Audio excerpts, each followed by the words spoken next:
আচ্ছা, আমাদের আলোচনার বিষয় হচ্ছে কিয়াস। কিয়াসটা হচ্ছে যে মাসাদির শরিয়া, যেটা শরীয়তের সোর্স, মূল সোর্স। তার তার ৪ টা বিষয় আছে বা ৪ টা পয়েন্ট আছে। একটা হচ্ছে কিতাবুল্লাহ, আরেকটা হচ্ছে সুন্নাহ, একটা ইজমা এবং একটা কিয়াস। আমরা কিতাবুল্লাহ সুন্নাহ সম্পর্কে জানি যে এটা হচ্ছে আ মূল সোর্স। আর ইজমা এবং কিয়াস নিয়ে ইখতিলাফ হয়েছে পরবর্তীতে, হ্যাঁ? জমহুর এটাই বলে যে হ্যাঁ, ইজমা এবং কিয়াস দলিল। তো এর কারণে আমরা এটাকে সামনে রেখে আলোচনা করব। কিয়াস সম্পর্কিত আলোচনা হবে মূল, আর ইজমাটাকে একটু পাশে আলোচনা করব মাঝে মধ্যে। তো ৩ টা পয়েন্টের উপর আলোচনা করব। একটা হচ্ছে মানি এবং মাফাহিম, অর্থাৎ কিয়াস জিনিসটা কি, এটার পরিভাষাটা কি। আরেকটা হচ্ছে এটার হুজ্জিয়াত, এটা দলিল কিনা, কখন দলিল এবং কখন দলিল না এটা। আরেকটা হচ্ছে আরকানে কিয়াস, কিয়াসের আরকান সমূহ কি। ওইটার দিকে বেশি ফোকাস করব, কারণ আগের এই বিষয়গুলো আমরা কিছুটা হলেও জানি। আচ্ছা, মানে মাফাহিম এবং হুজ্জিয়াত নিয়ে যদি আমরা কথা বলি, তো কিয়াস অর্থ হচ্ছে মাপা। একটা জিনিস যা শরীয়তে আছে, তা দিয়ে এমন কিছু মাপা যা শরীয়তে নেই।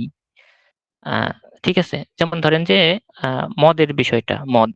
এটা শরীয়তে স্পষ্ট নিষেধাজ্ঞা আছে যে এটা হারাম। তো এটার উপর আমরা কিয়াস করব মেপে অন্য কোনো বিষয়, যেমন ধরেন যে নাবিস বা ধরেন যে গাঁজা, হেরোইন, এটা মেপে এটার উপর কিয়াস করে হালাল হারাম বলব। হ্যাঁ? তো এখন ইখতিলাফ হচ্ছে যে কোরআন হাদিস তো নিজে থেকেই শরিয়াতের সোর্স, এটা আমরা জানি। আলাদা কোনো দলিলের প্রয়োজন নেই। এটা ইটসেলফ হচ্ছে মাসাদিরে শরিয়া। কিন্তু ইজমা এবং কিয়াস যে শরিয়তের সোর্স, এটার দলিল কি? এটা নিয়ে ইখতিলাফ হইছে। কারণ রাসূল সাল্লাল্লাহু আলাইহি ওয়াসাল্লাম কি কোথাও বলছেন যে হাদিসে যে হ্যাঁ, ইজমাকে দলিল হিসেবে গ্রহণ করো বা ইজমাকে অনুসরণ করো বা কিয়াস করো, বা কোরআনে কোথাও বলা আছে কিনা? তো এটা কোরআন থেকে ইস্তেদলাল করা হয়েছে। ঠিক আছে? সরাসরি নেই, ইস্তেদলাল করা হয়েছে, বের করা হয়েছে কোনোভাবে। এজন্য আমরা কিয়াসের বা হচ্ছে ইজমার মুনকিরকে এইজন্য আমরা আহলুল বিদআহ বলি। কারণ আমাদের সালাফ এটা করেছেন। সালাফ থেকে পাওয়া যায়, সাহাবা থেকে পাওয়া যায়। আ এজন্য এটার মুনকিরকে আমরা কাফের বলি না। যেমনটা হাদিসের মুনকিরকে আমরা কাফের বলি, কোরআনের মুনকিরকে আমরা কাফের বলি। কারণ ওগুলার মাসাদির শরিয়া হওয়াটা অনেক স্পষ্ট। কোরআনে সরাসরি আছে আতিউল্লাহ, আতিউর রাসূল, স্পষ্ট আছে। তো এরকম যে কিয়াসটা, ইজমারও হাদিস আছে, স্পষ্ট হাদিস আছে, সেই হাদিস আছে যেটা থেকে পাওয়া যায় যে আমার উম্মত কখনো ভুলের উপর একত্রিত হবে না। কিন্তু কিয়াসটা হচ্ছে ইখতিলাফি বিষয়। হ্যাঁ? আচ্ছা। আ আরেকটা বিষয় বলি যে ইজতিহাদ এবং কিয়াস ২ টি এক না আলাদা বিষয়, এটা নিয়েও ইখতিলাফ হইছে। জমহুর উলামা বলেছেন ২ টা আলাদা বিষয়। ইজতিহাদ আলাদা বিষয়, কিয়াস আলাদা বিষয়। ইমাম শাফিঈ বলছেন ২ টা একই। উনি বলতেন যে আল কিয়াসু ওয়াল ইজতিহাদ ২ টা একই জিনিস। আচ্ছা। এখন কিয়াস তো কোরআন থেকে ওইভাবে স্পষ্ট টেনে হিঁচড়ে অনেকে বের করার চেষ্টা করছে। জোর করে বোঝা যায় যে হ্যাঁ, উনি আ টানতেছেন। যেমন একটা কোরআন আয়াত আছে না যে আদ জাতিকে আল্লাহ বা পূর্ববর্তীদেরকে আল্লাহ হচ্ছে ধ্বংস করে দিয়েছেন। তো আমাদের বলতেছে ওটা থেকে তোমরা হচ্ছে বুঝ নাও, জ্ঞান হাসিল করো। তো অনেকে এটা থেকে মানে ইস্তেদলাল করছেন যে হ্যাঁ, এটাতে আল্লাহ কিয়াস করতে বলতেছেন। তাদের উপর নিজেদেরকে কিয়াস করতে বলতেছেন যে আ আমাদেরও এরকম কিছু হতে পারে যে আমরা আল্লাহর নাফরমানি করি। তো এটা আপনি যদি কেউ মানেন, তো মানতে পারেন, আপনার বুঝ। যদি না মানে কেউ, তাহলে আমরা তাকে বলতে পারব না যে সে কিয়াসের মুনকির বা এরকম কিছু। এই দলিল থেকে অন্তত। কিন্তু কোরআনে এইভাবে স্পষ্ট নাই।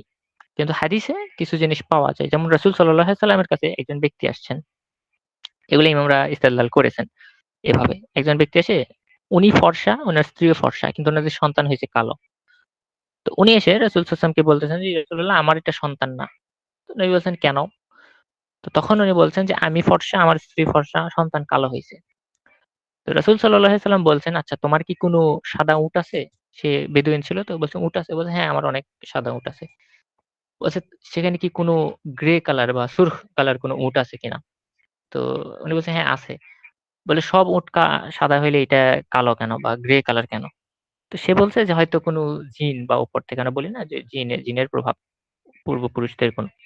রাসূল সাল্লাল্লাহু আলাইহি ওয়াসাল্লাম বলছেন যে, "হ্যাঁ, তাহলে তোমারও সন্তানও এরকম কোনো পুরুষের জিনের প্রভাব এটা।" মানে রাসূল সাল্লাল্লাহু আলাইহি ওয়াসাল্লাম কিয়াস করেছেন উটের উপর। এটা থেকে একদল এভাবে বাছাই করে থাকেন। আবার আরেকটা কিয়াস হয়েছে যে সাহাবারা হযরত আবু বকরের খেলাফত নিয়ে কিয়াস করছে। যে রাসূল সাল্লাল্লাহু আলাইহি ওয়াসাল্লাম তাকে নামাজের ইমামতি দিয়েছেন। অর্থাৎ রাসূল সাল্লাল্লাহু আলাইহি ওয়াসাল্লাম তাকে ইমামতে সুগরা দিয়েছেন। হ্যাঁ? তো আমরাও তাকে ইমামতে কুবরা দিব বা তিনি সেটার যোগ্য। এটার উপর একটা কিয়াস করেছেন। আবার মদের শাস্তি সম্পর্কে সাহাবায়ে কেরামদের মধ্যে ইখতিলাফ হয়েছে।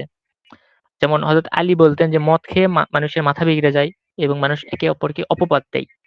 এবং অপবাদের শাস্তি হচ্ছে ৮০ টা বেত্রাঘাত। এইজন্য মদের শাস্তি হচ্ছে ৮০ টা বেত্রাঘাত। এটা নিয়ে কিয়াস হয়েছে। অনেকে বলছে ৪০ টা। খোলাফায়ে রাশিদিনের মধ্যে এটা নিয়ে ইখতিলাফ হয়েছে এবং তারা কিয়াস করেছেন। এবং নিকাহ এবং তালাকের যে আয়াতটা, এটা কিন্তু দাসী সম্পর্কে নাযিল হয়েছিল। তো এইটার উপরে হচ্ছে গোলামকে কিয়াস করা হয়েছে দাসীর সাথে। এবং মানে তারা যদি জেনা করে তাহলে ১০০ র পরিবর্তে ৫০ টা বেত্রাঘাত করা হবে। আবার আরেকটা যদি আমরা উদাহরণ টানি যে হযরত ওমর যখন হযরত আবু মুসা আশআরীকে কুফার হচ্ছে কাজী বানাইলেন বা বিচারপতি বানাইলেন, ওই বিষয়টা দেখাশোনা করার জন্য পাঠাইলেন। তখন তিনি বলেছিলেন চিঠিতে যে, "কোরআনে দেখো, না পাইলে রাসূলের সুন্নাহতে দেখো, না পাইলে কিয়াস করো বা নিজে যাচাই করো।" ঠিক আছে? তো এখানে হচ্ছে ইবনে হাজমের ইমাম ইবনে হাজম আবু মুহাম্মদ ইবনে হাজম যিনি আন্দালুসের অনেক বড় একজন ফকিহ ছিলেন, ইমাম ছিলেন। তো উনি সরাসরি কিয়াসের মুনকির ছিলেন। ইজমার মুনকির ছিলেন। তো উনি এই নসগুলাকে এভাবে ব্যাখ্যা করতেন আ যে উনি তো লুগাবি মানাতে বলেছিলেন যে নিজে যাচাই করো। মানে ইস্তেদলাল করো। আচ্ছা এখানে একটা বিষয় স্পষ্ট করতে হবে যে ইবনে হাজম কিন্তু আ কিয়াসের মুনকির ছিলেন কিন্তু ইস্তেদলালের মুনকির ছিলেন না। উনি ভিন্নভাবে ইস্তেদলাল করতেন। আমরা যেমন কিয়াস দ্বারা ইস্তেদলাল করি, উনি ভিন্নভাবে করতেন। উনার যেই মাযহাব আমরা আগে বলেছিলাম যে উনি সবার বিরোধিতা করেছেন। যে ৪ মাযহাব আহলুল ২ মাযহাব যে আহলুল ইরাক, আহলুর রায় অথবা আহলুল হিজাজ যেটা আহলুল হাদিস বলা হয়, উভয়ের বিরোধিতা করেছেন। করে নিজের একটা মাযহাব দিয়েছেন, নিজের একটা মানহাজ দিয়েছেন। তো সেটা আমরা সামনে আলোচনা করব যে উনার মানহাজটা কি? কিয়াসের পরিবর্তে। উনার ইস্তেদলাল করার পন্থাটা কি? তিনি এখানে বলতেন যে হ্যাঁ, আবু মুসা আশআরীকে ইস্তেদলাল করতে বলছে কিন্তু কিয়াস করতে বলেনি। যেমনটা আপনারা করেন। এই কয়েকটা দলিল গেল সাহাবাদের থেকে। আরেকটা হচ্ছে আকালি এবং মান্তিকের তাকাজা যেটা আসে আমাদের যে শরিয়া কিন্তু মোকাম্মাল কিয়ামত পর্যন্ত। ঠিক আছে? কিন্তু কোরআন, হাদিসে, নসে স্পষ্টভাবে অনেক হুকুম আহকামই নেই। অধিকাংশই নেই। ইমাম আবু মাআলি আল জুয়াইনি বলতেন যে 10% হচ্ছে কোরআনে আছে। বাকিগুলা কিয়াস করতে হয়, ইজতিহাদ করতে হয়। তো এটার জন্য আমাদের উম মানে আকল তো বলে যে হ্যাঁ, এমন একটা প্রিন্সিপাল লাগবে শরীয়তে যেটা কিয়ামত পর্যন্ত আমরা শরীয়তের হুকুম আহকাম ইস্তেদলাল করার ক্ষেত্রে ব্যবহার করতে পারি। সেটাই হচ্ছে কিয়াস যেটা আমরা বলি। ঠিক আছে? কিন্তু এখন কিয়াস করতে গেলে, ইজতিহাদ করতে গেলে তো ইফরাত তাফরিক হবেই। বাড়াবাড়ি ছাড়াছাড়ি হবেই। তো এইটা হয়েছে। তার মধ্যে তাফরিক যেটা আমরা বলি ওটা হচ্ছে বাড়াবাড়ি যেটা যাহিরি মাযহাব করছে। উনারা সরাসরি একবারে কিয়াসকে ইনকার করতেন। তারা বলতেন যে তোমরা লুগাতের হচ্ছে মাধ্যমে ইস্তেদলাল করো যে নসকে কিভাবে আ ভাষা ভাষা যারা পারদর্শী ব্যাকরণবিদ তারা কিভাবে বুঝছে, আরবরা কিভাবে বুঝছে সেভাবে তোমরা বোঝো। এজন্য দেখবেন যে তারা অনেক আ শুধুমাত্র মানসুস যে সকল মাসাইল ছিল ওগুলাতেই ছিলেন। মানে তারা ভাষাতে পেলে অ্যা হচ্ছে মেনে নিতেন। আমাদের সাথে এসে দাঁড়াইতেন যে হ্যাঁ, ভাষাতে আছে। ভাষাতে যদি না থাকে আমাদের পাশে এসে দাঁড়াইতেন না। মুনকির হয়ে যেতেন কেয়াসের। যেমন আমি উদাহরণ দিলে এই বিষয়টা স্পষ্ট হবে। যেমন পিতামাতাকে উফ বলা যাবে না এই ব্যাপারে কোরআনের হাদিস আয়াত আছে। সরাসরি স্পষ্ট বর্ণনা আছে। তো একজন আরবকে যদি বলা হয় যে বা একজন ভাষাবিদকে যদি বলা হয় যে উফ মানে উদ্দেশ্য কি? তো সে স্পষ্ট বুঝতে পারবে যে হ্যাঁ, এই আয়াত শুনলেই মস্তিষ্কে একটা অ্যা আ জিনিস চলে আসে, একটা ধারণা চলে আসে যে তাদের উপর রাগারাগি করা যাবে না। তো তারা ওই ওই তারা এটাকে কিয়াস বলতেন না। তারা বলতেন যে এটা থেকে এই মানাটা বের হচ্ছে এবং তারা মাজাজকে অস্বীকার করতেন। মাজাজ হচ্ছে মেটাফর। ওটা নিয়ে আমরা পরে কথা বলি। আচ্ছা তো এভাবে তারা বলতেন যে লুগাতে। কিন্তু যেখানে তারা সরাসরি ভাষা থেকে হুকুম হাকাম পাচ্ছে না, তখন তারা এটার বিরোধিতা করতেন। অর্থাৎ তারা ইবনে হাজম কি সবসময় ইল্লাত থেকে, ত্রুটি থেকে পালিয়ে বেড়াতেন। তো এই ত্রুটিটা কি, ইল্লাতটা কি এটা আমরা পরে আলোচনা করতেছি। তো তখন তারা বলতেন লুগাতে পাওয়া যাচ্ছে, আমরা মেনে নিচ্ছি। কিন্তু যেগুলো লুগাতে পাওয়া যাচ্ছে না, যেমন ধরেন একটা জিনিস আ আবদ্ধ জলাশয়ে রাসূল সাল্লাল্লাহু আলাইহি ওয়াসাল্লাম বললেন যে ওখানে প্রস্রাব করবেন। করলেও ওই পানিটা নাপাক হয়ে যাবে। আবদ্ধ জলাশয়ে। তো উনি কি বলতেন যে উনাদের মত এটা যে আবদ্ধ পানিতে যদি কেউ হচ্ছে আ আ প্রস্রাব করে তাহলে তার জন্য তো ঐটার আ নাজাস হবে। কিন্তু ধরেন কেউ যদি বোতল বা বাটিতে করে প্রস্রাব করে ওই পানিতে ফেলে দেয় তাহলে ওইটা নাজাস হবে না। ঠিক আছে? তো কারণ এটার কারণ হচ্ছে কি? এটা আমরা কিয়াস থেকে পাচ্ছি যে ওই যে বললাম না ত্রুটি থেকে পালিয়ে বেড়াতেন যে আল্লাহ প্রত্যেকটা হুকুম আহকামের ক্ষেত্রে মাকসাদ ডিসাইড করে দিয়েছে যে এই হুকুমটা এই ত্রুটির কারণে আসছে। যেমন মদ কেন হারাম? মদ হারাম হচ্ছে তার হচ্ছে নেশা জাতীয় ওই যে ইল্লাতটা তার মধ্যে আছে এটার কারণে। তো তারা এই ইল্লাতটা গ্রহণ করতেন না। তারা বলছে নসে আছে এটুকু মানবো। মাকসাদ কি? ইল্লাত কি ওটা আমরা দেখব না। তো এখানে যেই ওই আবদ্ধ পানিতে প্রস্রাবের ব্যাপারটা তো হচ্ছে নসে আছে। কিন্তু ওইটা শুনলে কারো মাথায় এইটা আসে না যে আবদ্ধ পানিতে প্রস্রাব করার মানে এটাও নিষেধাজ্ঞা যে বাটিতে করে ওখানে ঢেলে দেয়া যাবে না। তো এইজন্য তারা ওইটা নিত না। এজন্য তারা বলত যে একজন ব্যক্তি যদি সরাসরি প্রস্রাব করে তাহলে তার জন্য ওই পানিটা নাপাক হবে। কিন্তু বোতলে করে বা বাটিতে করে ঢেলে দিলে নাপাক হবে না। এটা হচ্ছে তাদের ব্যাপার। আবার তার আরেকটা জিনিস আ আ একটা হাদিস আছে যে ঘিতে বা ঘিয়ের মধ্যে যদি ইঁদুর পড়ে তাহলে ওই ঘি থেকে কিছুটা আশেপাশের ঘি তুলে নিয়ে ফেলে দিলে তাদের জন্য ওইটা ঘিটা পাক থাকবে। এখন ইঁদুরের কথা ওখানে স্পষ্ট আছে এবং তারা ওখানে ধরেন যে বড় বাটি, ওখানে কুকুর পড়ল বা শূকর পড়ল, হ্যাঁ? তো ওই ঘিটা তাদের মতে নাপাক হবে না। কারণ নসে এটা নেই। নসে শুধু ইঁদুরের কথা আছে। অর্থাৎ তারা ইল্লাত থেকে যে ত্রুটির কারণে নাপাকটা বলা হইছে ওইটা থেকে তারা পালিয়ে বেড়ায় বা ওইটা তারা গ্রহণ করে না। ওইটার মুনকির ছিল। তারা শুধু বলে নসে আসছে। নসে একজন ব্যক্তিকে যদি বলা হয় যে এখানে ইঁদুর পড়লে তুলে ফেলে দাও, তার মাথায় কখনো আসবে না যে এখানে শূকর পড়লে বা কুকুর পড়লে তুলে ফেলে দেওয়ার কথা বলা হচ্ছে। হ্যাঁ? তারা কিয়াস করে না এখানে। তো এইটা হচ্ছে একটা দিক। আচ্ছা, আরেকটা হচ্ছে ইফরাদ যেটাকে যেহেতু অ্যা অ্যা আহলুর রায়দের মধ্যে এই জিনিসটা পাওয়া যায়, কুফিদের মধ্যে পাওয়া যায়।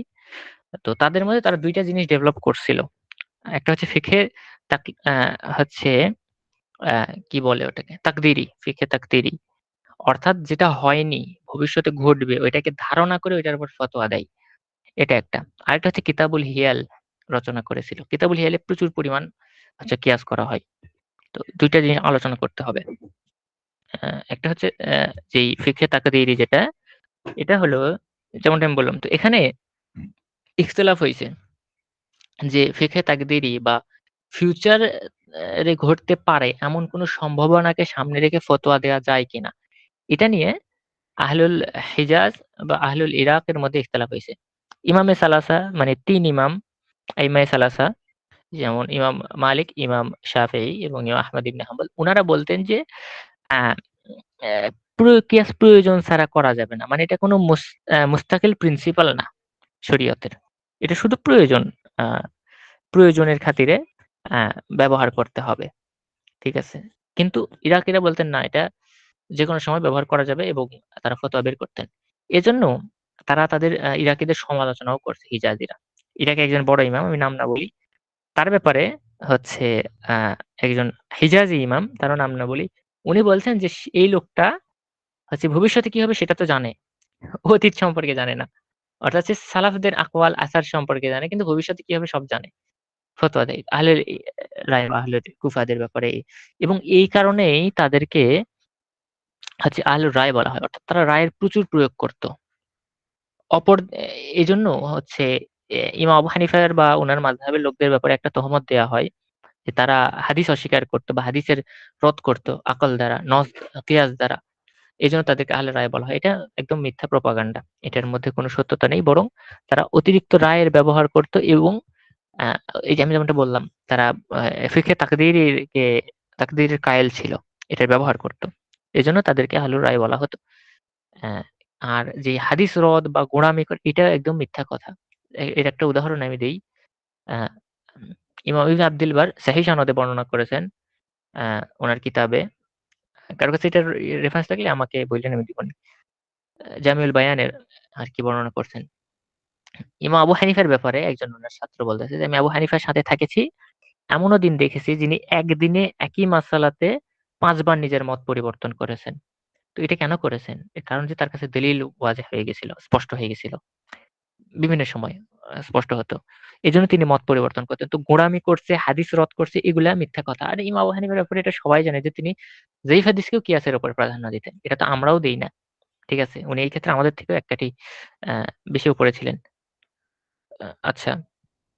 তো এইটা হচ্ছে ২ টা মানহাজ। আর ওইদিকে হিজাজিরা ফিকহে তাকদীরিকে ক্যাটাগরির কায়েল ছিলেন না। বরং তাদের কাছে যখন ফতোয়া নিতে আসা হতো, তারা প্রশ্ন করতেন যে, এটা ঘটেছে কিনা? কার সাথে ঘটেছে? কোথায় ঘটেছে? এর একটা ঘটনা আমি বলতে পারি যে, একজন ব্যক্তি এবং কিয়াস তারা খুবই কম করতেন। ভয় পেতেন কিয়াস করতে। আ তো একজন ব্যক্তি ইমাম মালিকের কাছে আসছে। হ্যাঁ? এসে উনাকে প্রশ্ন করেছে। হ্যাঁ, প্রায় ৪০ টা প্রশ্ন করেছে। ইমাম মালিক মাত্র ৩ টার জবাব দিয়েছেন এবং আ বাকি ৩৭ টা সম্পর্কে বলছেন, "লা আদরি।" আমি জানি না।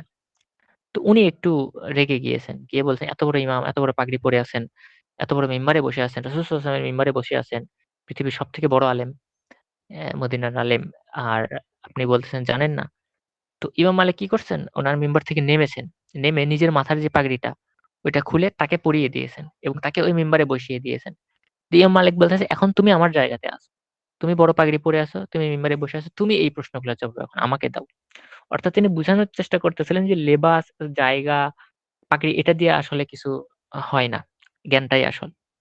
তো এটা জ্ঞানী মানুষদের লক্ষণ যে তারা আ অধিকাংশ ক্ষেত্রে আমি জানি না বলতেন। আবার এরকম আরেকটা ঘটনা আছে।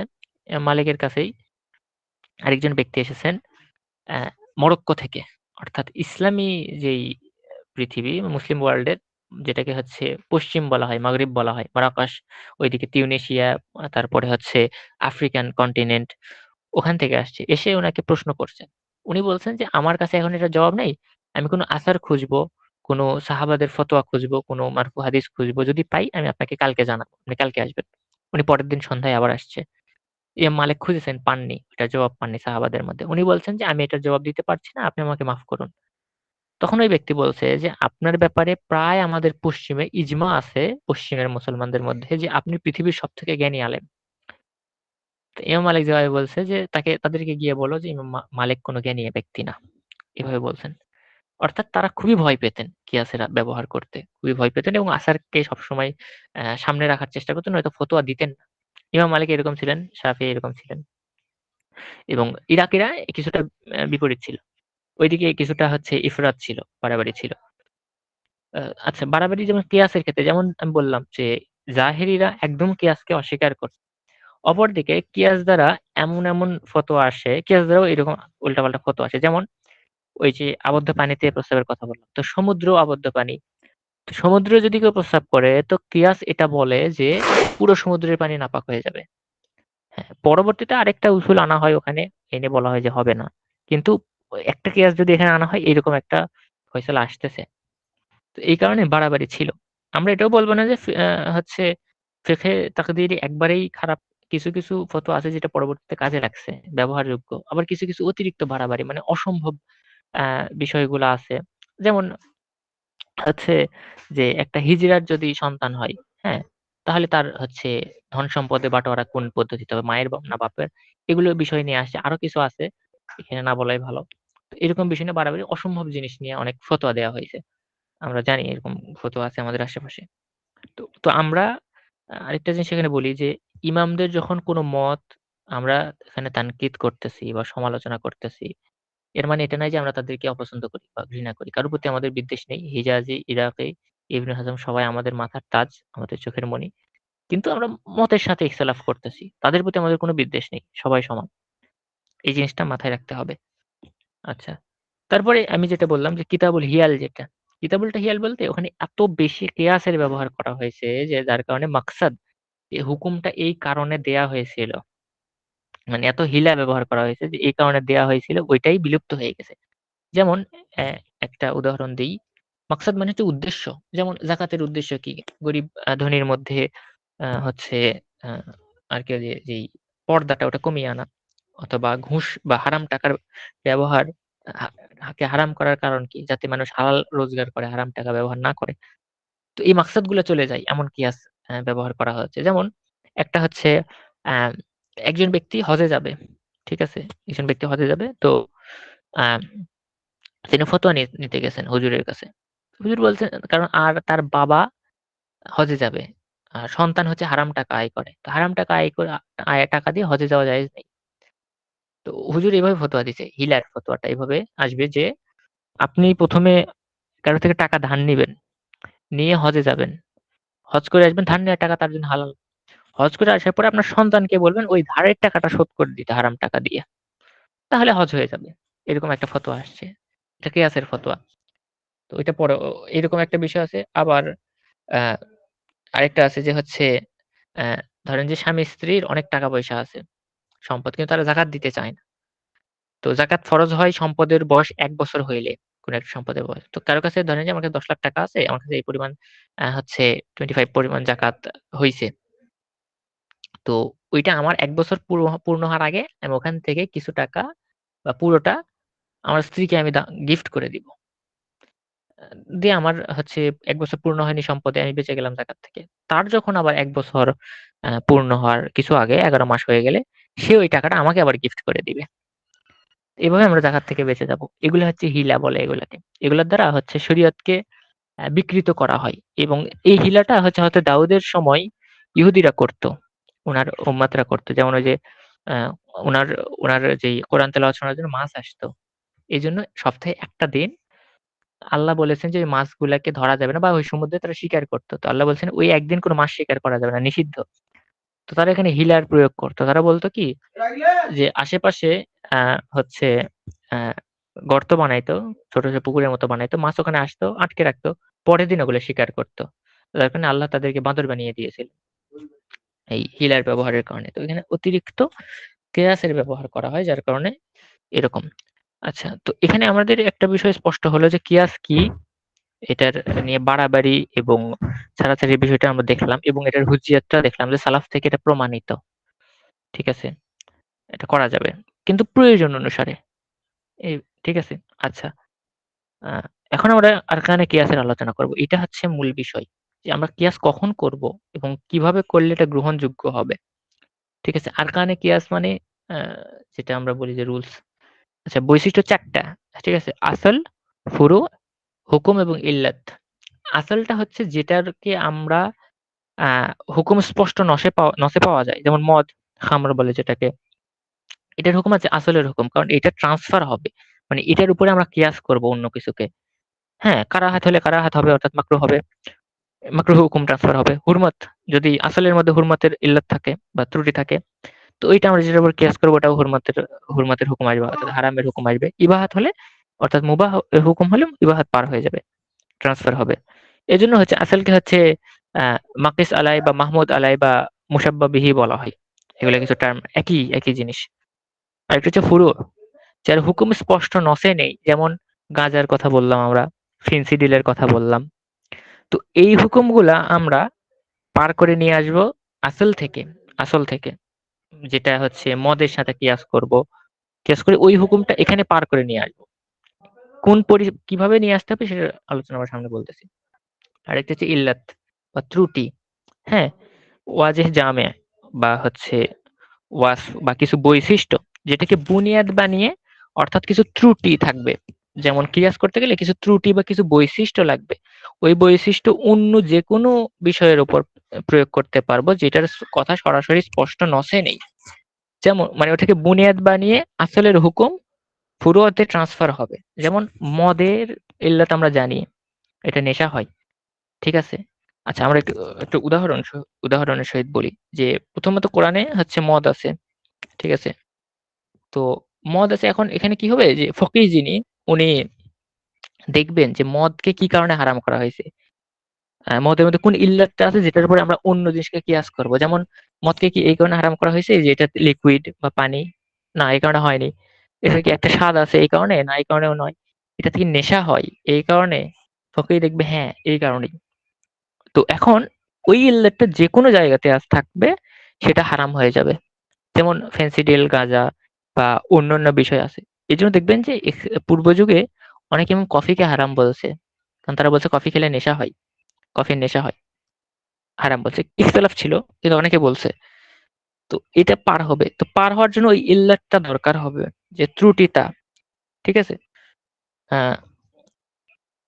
তারপর হচ্ছে মদের যেমন ফুসুসিয়াত গুলা আছে ওগুলা হচ্ছে আপনার ওগুলারও কিছু শর্ত আ আরোপ করতে হবে। আচ্ছা, আরেকটা বিষয় হচ্ছে আল্লাহ নসে প্রত্যেকটা হুকুমকে ২ ভাবে হচ্ছে উল্লেখ করেছেন। হারাম হালালের হুকুমটাকে ২ ভাবে উল্লেখ করেছেন। একটা হচ্ছে অ্যা মূল কারণটা বলছেন হারাম হওয়ার। যেমন মদের কথা বললাম। আরেকটা হচ্ছে কোন কিছু হারাম হওয়ার জন্য ওইটার যেই মানে কি বলে ইফেক্টটা, ওই ইফেক্ট উল্লেখ করছেন। যেমন হয়তো তোমরা পূর্ববর্তীতে দেখো যে তারা ধ্বংস হয়ে গেছে। ধ্বংস কেন হইছে? এটা হচ্ছে ইল্লাত। ধ্বংস হওয়াটা ইল্লাত না কিন্তু এখানে। ত্রুটিটা ধ্বংস হওয়া না। কেন ধ্বংস হয়েছে ওইটা? আল্লাহর নাফরমানি করার কারণে ধ্বংস হয়েছে। তো আল্লাহর নাফরমানিটা হচ্ছে এখানে ইল্লাত। তো এজন্য হচ্ছে কিয়াসকে ২ ভাগে ভাগ করা হয়। কিয়াসে খাফি এবং কিয়াসে জালি। কিয়াসে জালিটা হচ্ছে যেটাতে ইল্লাত উল্লেখ করা আছে স্পষ্ট। আরেকটা হচ্ছে কিয়াসে খাফি, যেখানে অস্পষ্টভাবে উল্লেখ করা হয়েছে। হ্যাঁ? এটা নিয়ে আমরা আরেকদিন আলোচনা করব এই ২ ধরন নিয়ে। কারণ কিয়াসের অনেক ধরন আছে, অনেক বিস্তারিত আলোচনা এটা। আচ্ছা। এখানেও ইখতিলাফ হয়েছে যে জমহুর উলামা যারা বলছেন আসল হলো মূল নস, কোরআন এবং হাদিস। কিন্তু এখানে একদল মালিকি উলামা ইখতিলাফ করেছেন। ওনারা বলছেন যে কিয়াস থেকে যে মাসালা সাবিত হয়ে যায় একবার, সেটাকে আপনি আসল বানিয়ে ওটার উপর আবার আরেকটা কিয়াস করতে পারবেন। মানে কিয়াস দর কিয়াস। অর্থাৎ মদ থেকে কিয়াস করে আমরা ফেনসিডিলকে হারাম বললাম। এখন ফেনসিডিলকে আমি মূল বানিয়ে, আসল বানিয়ে আরেকটাকে এটার উপরে কিয়াস করতে পারি। এটাকে মালিকিরা হালাল বলে, জায়েজ বলে। জমহুর উলামারা এটাকে হারাম বলে। আচ্ছা। এখন পুরো যেই কিয়াসটা করব এটার শর্ত লাগবে। হ্যাঁ? একটা হচ্ছে নসে থাকা চলবে না। এটা স্বাভাবিক। আমরা বুঝি যে নসে যেটা আছে ওটা ফুরু না, ওটা আসল। ওটাকে কিয়াস করা হবে। ওটাকে ভিত্তি বানিয়ে কিয়াস করা হবে না। আচ্ছা। এই সকল ইল্লাত আ হচ্ছে ওই সকল ইল্লত মানে যেটার উপর কিয়াস করব প্রত্যেকটা ত্রুটি আসলের উপরে থাকা চাই। যেমন মদের যেই যেই টক্সিক যেই প্রপার্টিজ আছে সেগুলো সমান বা বেশি পরিমাণে অন্য কোথাও থাকতে হবে যেটাকে আমরা মদের উপরে কিয়াস করব। হ্যাঁ?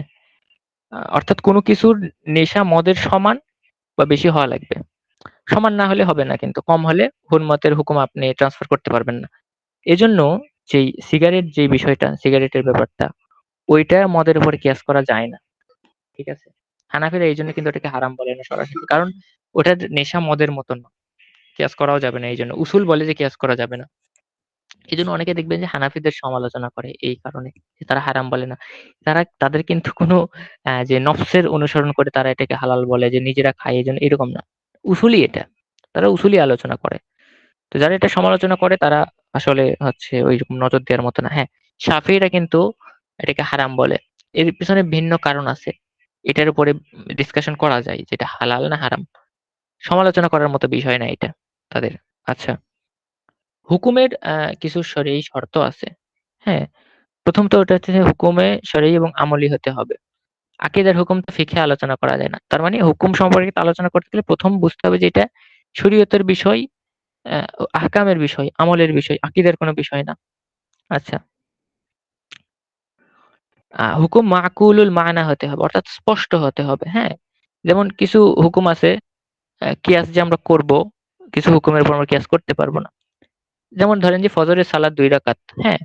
এখন যদি কেউ এটাতে ইল্লাত খুঁজতে চায় যেটা বা কারণ খুঁজতে চায়, বৈশিষ্ট্য খুঁজতে চায়, ওয়াজব খুঁজতে চায়। তো এখন বলবে যে আল্লাহ কেন ২ রাকাত করল? ৩ রাকাত কেন করল না? তো এগুলোর হচ্ছে জাস্ট আল্লাহর হুকুম এজ ইট ইজ। এখানে কোনো কিয়াস চলবে না। হ্যাঁ? কিয়াসে হচ্ছে মাকুলুল মানা হতে হবে। বুঝতে হবে যে হ্যাঁ, এটা কিয়াস করার যোগ্য। এটা হচ্ছে ইল্লাত, ত্রুটি। এটার উপর কিয়াস করা যায়। ৩ নাম্বার হচ্ছে ওই ইল্লাত ভিন্ন কিছুতে পাওয়ার তাসাউরি করা যায় না। মানে সম্ভাবনাই থাকে না। যেমন সফরে সালাত কসর করতে হবে। এখন এর ইল্লতটা হচ্ছে সফর, এই কসর করার। এখন এই ইল্লত সফর ছাড়া ভিন্ন কোথাও পাওয়া যাবে না। মানে সফর শুধু সফরেই পাওয়া যাবে। ঠিক আছে? হ্যাঁ, মুশাক্কাত আমরা বলতে পারি যে হ্যাঁ, যে সমস্যা যে সৃষ্টি হয় না সফরে, কিন্তু এটাকে ইল্লাত হিসেবে গ্রহণ করা যায় না। কেন করা যায় না? যে এটা যে আপনি ইল্লাত হিসেবে গ্রহণ করেন, আপনি কসর করার ওটার উপর কিয়াস করে ভিন্ন জায়গায় কসর করে ৭০ জায়গায় কসর করার আপনি জায়েজ হওয়ার হুকুম চলে আসবে। ঠিক আছে? তো এই ইল্লাতটা আসলে হচ্ছে এইজন্য এটা শর্ত যে ভিন্ন কোথাও পর তাসাউর করা যায় না এমন বিষয় লাগবে। আচ্ছা, হুকুমের খুসুসিয়াত সাবিত হতে হবে। ঠিক আছে? অর্থাৎ কিছু আহকাম আছে যা রাসূল সাল্লাল্লাহু আলাইহি ওয়াসাল্লামের জন্য খাস বা কোন সাহাবাদের জন্য খাস। তো ওই সকল ক্ষেত্রে ওগুলো আমাদের জন্য প্রযোজ্য না। যেমন রাসূল সাল্লাল্লাহু আলাইহি ওয়াসাল্লামের জন্য তিনি ঘুমাইলে উঠে ওযু করতে হতো না। আমাদের করতে হয়। আবার কিছু সাহাবী আছে যেমন হযরত খুযাইমার সাক্ষ্য ২ মানুষের সমপরিমাণ। ওটা উনার জন্য খাস। তো হ্যাঁ, এখানে একটা বিষয় যে আমি যখন এগনস্টিক ছিলাম, আমার দিনে ফেরার পথে এই হয়তো খুজাইমার যে ঘটনাটা আমার লাইফে অনেক বড় ইমপ্যাক্ট ফেলেছিল। ইনশাআল্লাহ অন্য কোনোদিন বলব। আচ্ছা, তখন এটার উপর কিয়াস চলবে না কিন্তু। হ্যাঁ, কারণ কোন হুকুম মাখসুস হলে এর উপর কিয়াস তখন গ্রহণযোগ্য না, মানে খাস কারোর জন্য নির্দিষ্ট। আচ্ছা, ইল্লাত আমরা যে ত্রুটি খুঁজবো, হুকুম তো এটা পেলাম, ত্রুটি যে খুঁজবো, এই ত্রুটি খুঁজতে গিয়ে আমাদের হচ্ছে কিছু শর্ত লাগবে। যে কোন ত্রুটিকে বা কোন বৈশিষ্ট্যকে সামনে রেখে আমরা কিয়াস করব বা আসলের হুকুম ফুরুতে ট্রান্সফার করব, করে ওটাকে হালাল বা হারাম বলবো। যেমন ইল্লাতে হচ্ছে ওয়াজকে জাহির ওয়াজ হতে হবে, স্পষ্ট হতে হবে। যেমন মদের অনেকগুলো ওয়াজ ছিল, যেমন যেটাকে আমরা কিন্তু আমরা একটাকে ইল্লত বানাইছি, এর মধ্যে থেকে ত্রুটি বানাইছি। হ্যাঁ, আর আহ, মানে এমন হতে হবে যে হওয়াজ থেকে এটার ইদরাক হবে, মানে শুধু আকল দ্বারা না, পঞ্চ ইন্দ্রিয় বুঝতে পারবে যে হ্যাঁ, যেমন নেশা, এটা পঞ্চ ইন্দ্রিয় বুঝতে পারে, শুধু আকল না। এরকম হতে হবে। আচ্ছা, আরেকটা হচ্ছে ওয়াস অর্থাৎ বৈশিষ্ট্য, কোনো টার্ম না বুঝলে আমাকে একটু বলবেন। আচ্ছা, মুনজাবিদ ওয়াস হতে হবে, অর্থাৎ ব্যক্তিভেদে এটা পরিবর্তন হলে চলবে না। অর্থাৎ ধরেন যে এমন কোনো বিষয় আমি খেলে নেশা হয়, আপনি খেলে হয় না, ওইটার উপর হুকুম আসবে না, সবার হতে হবে। হ্যাঁ, কেউ যদি বলে যে আমি ছোটবেলা থেকে মদ খাই, আমার এখন আর নেশা হয় না, ওইটা আলাদা হুকুম, ওইটা আলাদা বিষয়। আমভাবে সকলের উপর প্রযোজ্য হতে হবে। আচ্ছা, মুনাসিব ওয়াস হতে হবে, অর্থাৎ হুকুমের সাথে কোনো আকালি মুনাসিবাত লাগবে। অর্থাৎ দেখে মনে হতে হবে যে হ্যাঁ, এটা আসলে ত্রুটি আছে এর মধ্যে, এটা নেওয়া যায়। আর হয়তো ইবনে আব্বাস এটাকে অনেক এহমিয়াত দিতেন। আমাকে কিছুদিন আগে একজন প্রশ্ন করেছিল যে সাহাবাদের মধ্যে যদি মাযহাব থাকতো বা তাদের মাযহাব যদি সংকলিত হতো, আপনি কারটা মানতেন? তো আমি এই উসুলটাকে সামনে রেখেই বলছিলাম যে আমি আব্দুল্লাহ ইবনে আব্বাসের মাযহাব মানতাম। কারণ উনি অনেক হচ্ছে এই ব্যাপারে হচ্ছে এহতিয়াম ছিলেন। যেমন ধরেন যে একজন আহ, এই বিষয়ে ইখতিলাফ আছে ফুকাহাদের মধ্যে যে একজন মহিলার যদি সন্তান হয়, তাকে তো ওই বছর তো রোজা রাখতে হবে না, তার জন্য রোজা মাফ। কিন্তু পরের বছর সে কি ওই রোজাগুলো পূর্ণ করবে নাকি গরিব দুঃখীদের খাওয়াবে, এটা নিয়ে ইখতিলাফ হয়েছে। তো একজন ব্যক্তি ধরেন যে তাকে আবার ২ বছর পরে সন্তানকে দুধ খাওয়াতে হবে, ৩ বছর এখানে গেল। তারপরে আবার যদি একটা সন্তান হয়, আবার তাকে হচ্ছে একই ৩ বছরের একটা প্রসেসের মধ্যে দিয়ে যেতে হবে। তো আবার যদি হয়, দেখেন যে ৯ বছর এভাবে গেল। তো এখন সে যদি রোজা রাখতে চায়, তাহলে সে পারবে না এতগুলা। মানে প্রায় ১ বছর টানা রোজা রাখতে হবে। এটা তার জন্য খুবই কষ্টকর হয়ে যাবে। তো আব্দুল্লাহ ইবনে আব্বাস এই উসুলটা মাথায় রাখতেন যে আকলি কোনো ইয়ে করতে হবে। কারণ শরীয়ত কিন্তু বার্ডেন বা হচ্ছে কঠিন সময়ে শরীয়ত নরম হয়ে যায়। তো ইবনে আব্বাস এটাকে হচ্ছে আ বুনিয়াদ বানিয়ে উনি আ এটাকে বলতেন যে আচ্ছা, গরিব দুঃখীদের দান করে দিলে হবে এই পরিমাণ মতো। তো এইযে উনি এটাকে হচ্ছে আ আচ্ছা, বৈশিষ্ট্যকে হচ্ছে কিয়াস করতেন খুবই সুন্দরভাবে। আচ্ছা, আরেকটা হচ্ছে মুতাআদ্দিব ওয়াসফ হতে হবে। অর্থাৎ এই ওয়াসফ বা বৈশিষ্ট্যর সামনে আরো কোথাও পাওয়ার ইনকাম থাকতে হবে। অর্থাৎ অন্য কোথাও পাওয়া যাবে। যেমন ঘ্রাণ, নেশা বা গন্ধ অন্য কোথাও পাওয়া না গেলে তো কিয়াস কেমনে হবে? তাই না? কিয়াস করে তো লাভ নাই। আর ট্রান্সফার না হলে ওই ওয়াসফ করে লাভটা কি? যেটা পাওয়াই যাবে না। ওটার উপর কিয়াস করে লাভ নেই। তো এই কয়েকটা জিনিসকে সামনে রেখে সাধারণত কিয়াস করা হয়। আ আশা করি আর কোন পয়েন্ট নাই। আরো কিছু বিষয় আছে, যেগুলো ইখতিলাফ ছিল। জমহুর এই কয়টাকেই হচ্ছে নিজেদের আ বুনিয়াদ বানাইছিলেন, বানিয়ে কিয়াস করেছিলেন। এছাড়া আর তেমন কিছু নেই। কারো যদি প্রশ্ন থাকে, কোন বিষয় বুঝতে অসুবিধা হয়, এখন বলতে পারেন। ছেলেরা ভয়েসে বইলেন, মেয়েরা হচ্ছে লিখে দিয়েন। শুধু কিয়াস সম্পর্কে, হ্যাঁ? Related question.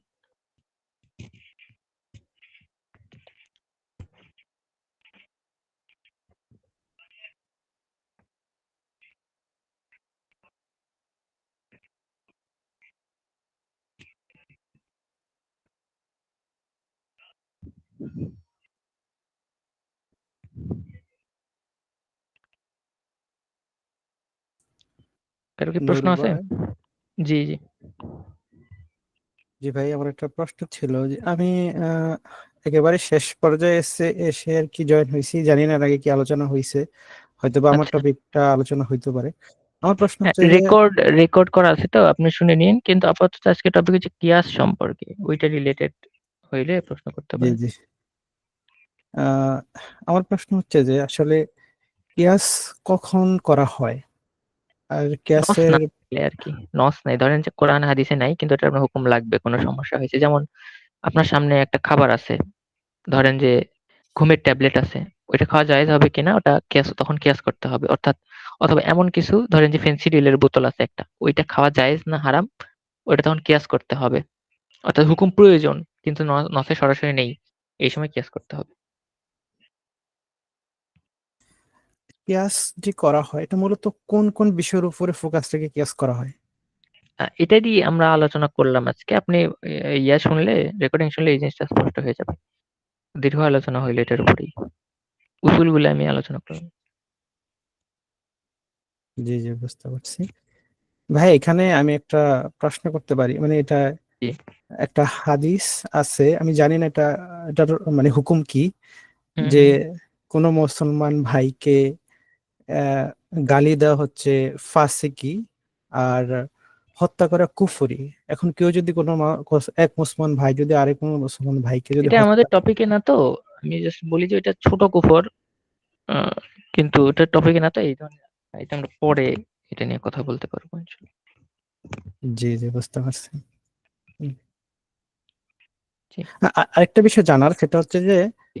আহ দইফ হাদিস থেকে কি এ, মানে কিয়াস করা উত্তম নাকি দইফ হাদিসকে গ্রহণ করা উত্তম?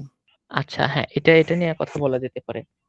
একটা হচ্ছে এইভাবে ইখতিলাফ আছে, ইমাম হচ্ছে আবু হানিফা বলতেন যে কেয়াসের থেকে যেইফ হাদিস উত্তম, যেইফ হাদিস গ্রহণ করা উত্তম। ইমাম শাফেঈ বা শাফিঈরা বলতেন যে যেইফ হাদিসের থেকে কিয়াস করা উত্তম, এবং বর্তমান বাংলাদেশের সালাফিরা উনারা শাফির মতকে গ্রহণ করছেন। এর কারণ হচ্ছে শাফির মতকে, এই মতদের কারণ হচ্ছে কিয়াস হচ্ছে শরীয়তের একটা উৎস, চতুর্থ উৎস। হ্যাঁ, সেই হাদিস কোরআনে আছে, না থাকলে সেই হাদিসে দেখা লাগবে, সেই হাদিসে না থাকলে ইজমাতে দেখা লাগবে, ইজমাতে না থাকলে হ্যাঁ আরেকটা বিষয় আছে সাহাবাদের আকওয়াল দেখতে হবে, সাহাবাদের আকওয়াল না থাকলে কিয়াস করতে হবে। যেই হাদিসের এখানে কোনো স্থানই নেই, নস, শরিয়ত যেই হাদিসকে কোনো ভিত্তি বানায়নি শরিয়তের, কিন্তু কিয়াসকে ভিত্তি বানাইছে, সোর্স অফ শরিয়া বানাইছে।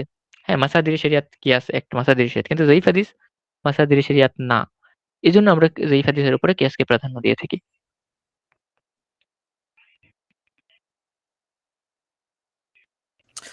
হানাফিরা কেন মানে দইফ হাদিসকে প্রাধান্য দেয়, এটার কারণটা কি? এর কারণ হচ্ছে ওখানে হানাফিরা বলে যে যেই হাদিস দ্বারা উদ্দেশ্য হচ্ছে হাসান হাদিস, যেই হাদিস তারা অনেকটা তাবাকা বানায়, কয়েকটা তাবাকা বানায়, 6টা তাবাকা বানায় হানাফিরা, হাম্বলীরাও বানায়, মানে ওরা প্রথম এবং দ্বিতীয় তাবকাকে গ্রহণ করে, অর্থাৎ জাইয়্যিদ পর্যায়ের এবং হাসান পর্যায়ের। জাইয়্যিদ দ্বারা মানে সরাসরি একদম জাইয়্যিদ জিদ্দান বা এই পর্যায়ের না।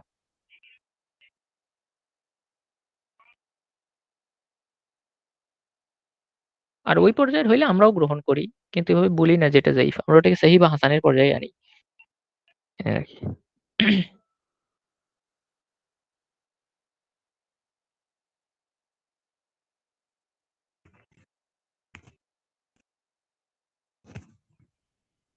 হ্যালো তৌকির ভাই। তাহলে কি আমি রেকর্ডটা অফ করে দিব? জি, এখন অফ করে দিতে পারেন।